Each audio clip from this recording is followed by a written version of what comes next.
I am the Tofu Golem. Please enjoy the video. In this video, I will compare Figma versus CSS. Figma is a powerful design tool, perfect for crafting user interfaces and interactive prototypes. On the other hand, CSS, or cascading style sheets, is the fundamental language for styling web pages, dictating how elements look and behave in a browser.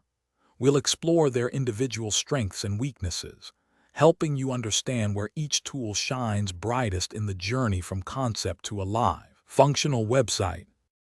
Figma truly excels in the visual design phase, offering an intuitive environment for creating stunning user interfaces. Designers can collaborate in real time, building high-fidelity mock-ups with incredible precision.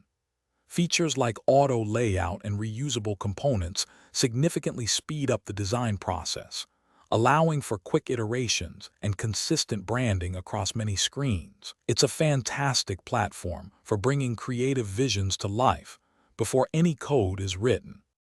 CSS is absolutely crucial for transforming those beautiful Figma designs into functional web experiences. It provides developers with granular control over every visual aspect, from typography and spacing to complex animations and responsive layouts. With CSS, you can ensure your website looks perfect on devices of all sizes and maintains excellent performance. It's the language that makes web pages dynamic, accessible, and visually engaging for every user.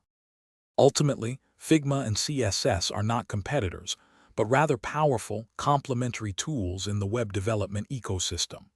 Figma is your go-to for the initial design, prototyping, and collaborative feedback loops, allowing for rapid iteration and visual refinement. CSS then takes over, translating that design vision into a robust, performant, and accessible web experience. Using both in tandem creates an incredibly efficient and effective workflow, delivering the best of both worlds. Thanks for watching. Consider subscribing if we helped you today.